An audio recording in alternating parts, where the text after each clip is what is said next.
शुभम करोति कल्याणम आरोग्यम धनसंपदा शत्रुबुद्धी विनाशाय दीपज्योती नमस्तुते। दीप अमावस्येला आषाढी अमावस्या असेही म्हटले जाते। या दिवशी दीपपूजन करून श्रावण महिन्याच्या स्वागताची तयारी केली जाते।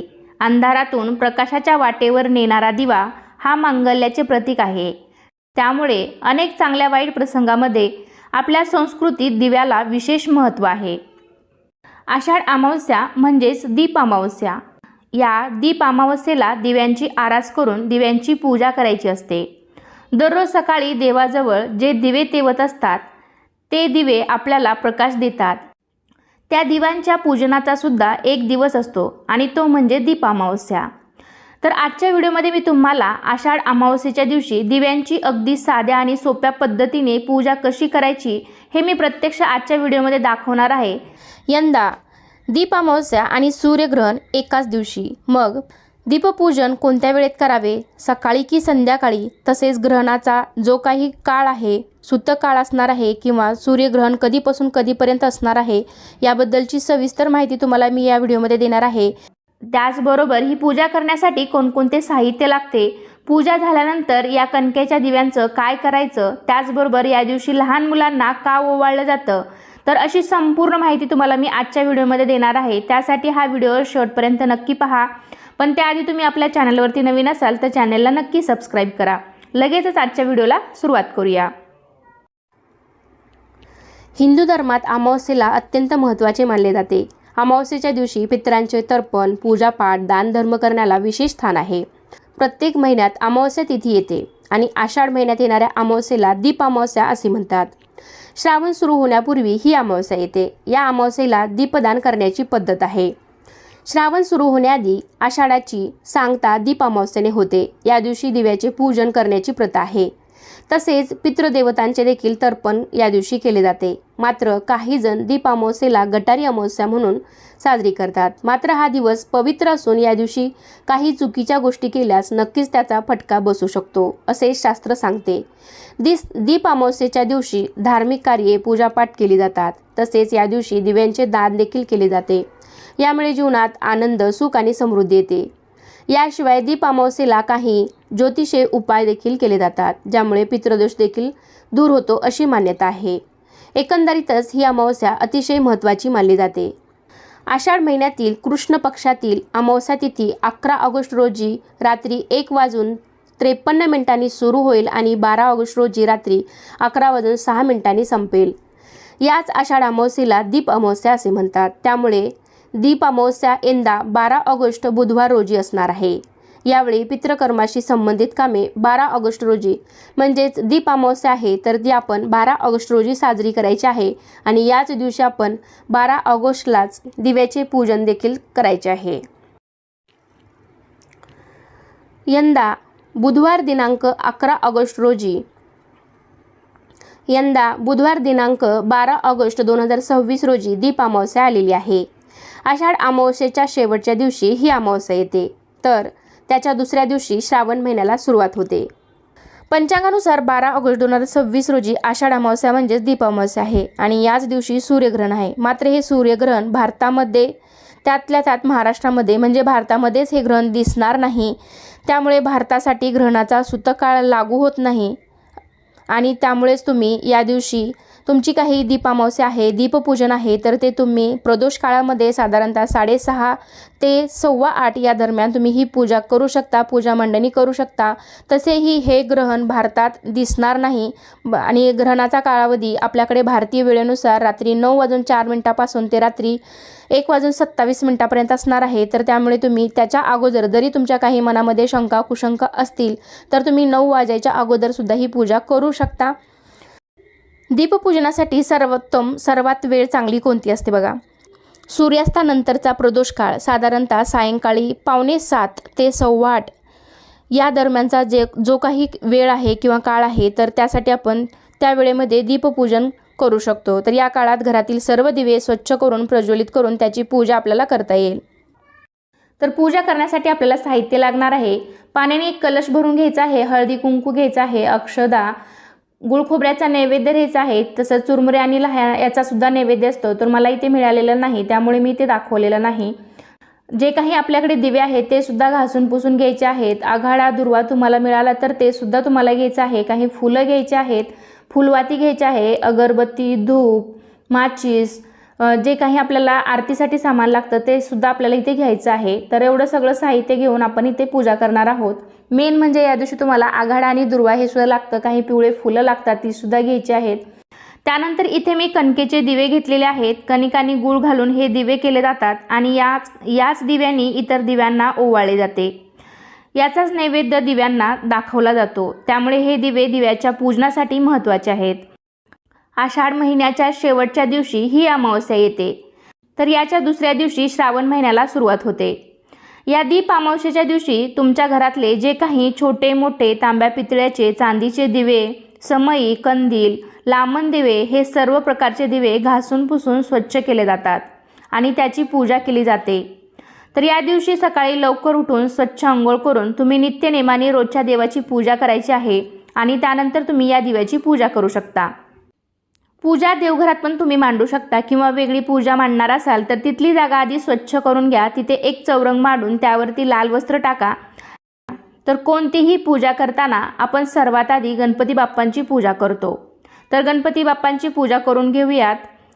तर सर्वात प्रथम स्वच्छ पाण्याचा अभिषेक करायचा आहे, त्यानंतर पंचामृताचा अभिषेक करून घ्यायचा आहे आणि नंतर परत पाण्याचा अभिषेक करायचा आहे. वक्रतुंड महाकाय सूर्यकोटी समप्रभ निर्विघ्नं कुरु मे देव सर्व कार्येषु सर्वदा. तर गणपती बाप्पांना स्वच्छ पाण्याने अभिषेक झाल्यानंतर परत आपल्याला चौरंगावरती थोड्याशा अक्षता ठेवून त्यावरती गणपती बाप्पांची विधिवत आपल्याला स्थापना करून घ्यायची आहे. त्यावरती आपल्याला थोड्या अक्षता ठेवून त्यावरती हळदी कुंकू वाहून आपण जे काही दिवे स्वच्छ केलेले आहेत ते त्यावरती ठेवायचे आहेत. जसं आपण रोजच्या देवाची पूजा करतो अगदी त्याप्रमाणे आपल्याला या दिवशी दिव्यांची पूजा करायची आहे. जसं देवांना सजवतो अगदी तसंच दिव्यांना सजवायचं आहे. दिव्याचं महत्त्व सांगायचं झालं तर कोणतीही पूजा दिव्याशिवाय अपूर्ण मानली जाते. तर बघा, आपण रोजची देवपूजा असो किंवा इतर कोणतीही व्रताची मांडणी असो किंवा इतर कुठलाही पूजाविधी असो, आपण सर्वात आधी दिवा प्रज्वलित करतो, त्या दिव्याची पूजा करतो आणि मग पुढच्या पूजेला आपण सुरुवात करतो. थोडक्यात काय तर आपण प्रत्येक पूजा अग्नीच्या साक्षीने करत असतो. त्यामुळे दिव्याचं अनन्यसाधारण असं महत्त्व आहे.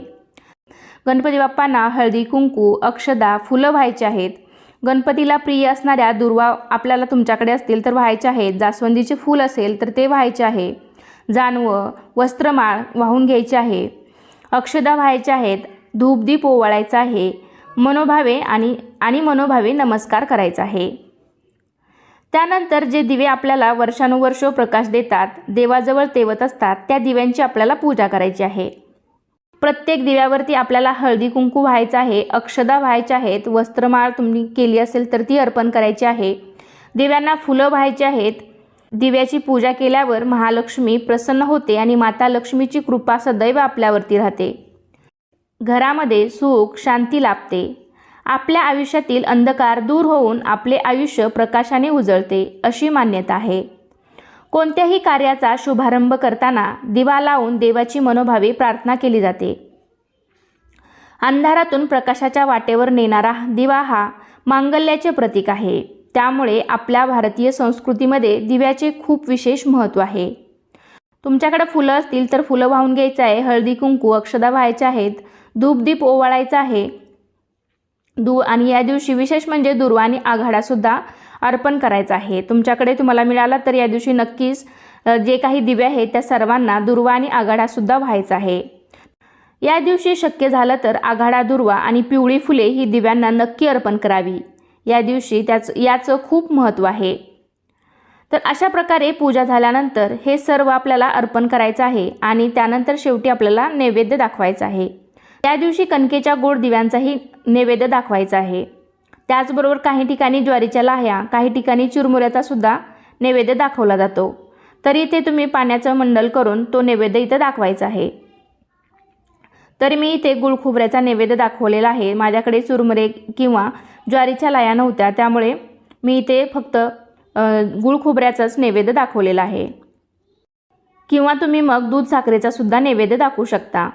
तर या दिवशी गोड कणकेच्या दिव्यांचा, त्याचबरोबर ज्वारीच्या लाह्या आणि चिरमुऱ्यांचा लाह्यांचा जास्त मान असतो असं म्हणतात. त्यामुळे तुम्हाला शक्य झालं तर या दिवशी हा नैवेद्य नक्की दाखवा आणि प्रत्येक दिवाला आपण ते थोडं थोडं सुद्धा अर्पण करायचं आहे. आता आपण कणकेचे जे गोड दिवे बनवलेले आहेत ते प्रज्वलित करून घेणार आहोत. तर ही पूजा पूर्ण झाल्यानंतर आपल्याला ताटाभोवती सुद्धा 3 वेळा पाणी फिरवायचं आहे. म्हणजे जे काही तुम्ही गोड नैवेद्य बनवलेला आहे त्यावरती आपल्याला पाणी फिरवून घ्यायचं आहे. कणकेच्या दिव्यांचा नैवेद्य दाखवल्यानंतर मग त्या दिव्यांनी या दिव्यांना ओवाळायचं आहे. त्यानंतर धूप आणि त्या दिव्यांनी आपण ओवाळून घ्यायचं आहे. सर्व पूजा झाल्यानंतर मग आपण देवाला प्रार्थना करायची आहे की हे दीपा, तू सूर्यरूप व अग्निरूप आहेस, त्यांच्यामध्ये तू उत्तम तेज आहेस.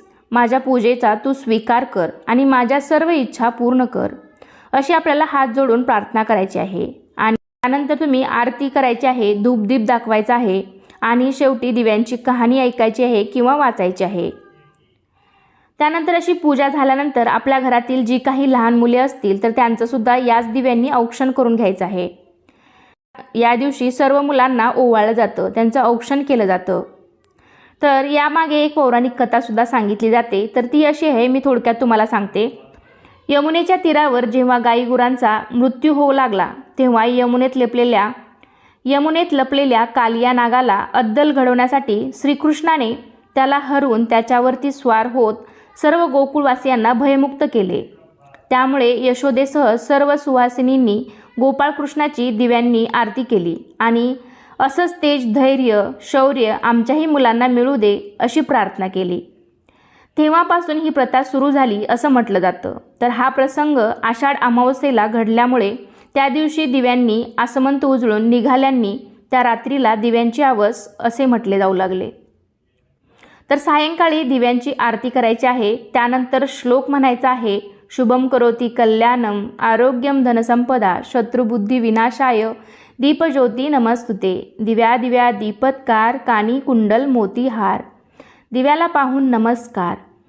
त्यानंतर आपल्या घरातील जी काही मुलं असतील तर त्यांच्याकडून सुद्धा तुम्ही हा श्लोक म्हणून घ्यायचा आहे आणि लहान मुलांना तुम्ही औक्षण करून घ्यायचं आहे.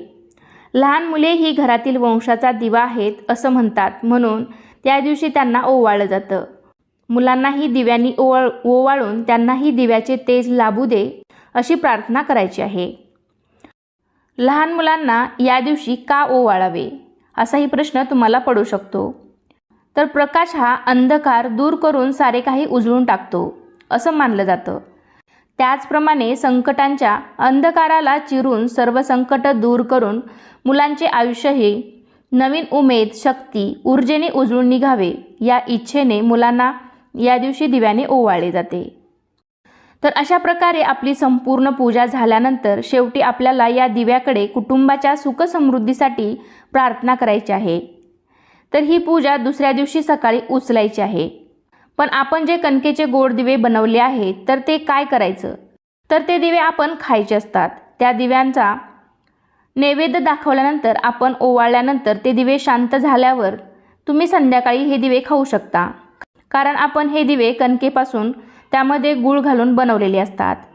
दिव्यामध्ये तूप भिजवलेल्या फुलवाती घालून ते प्रज्वलित केलेले असतात.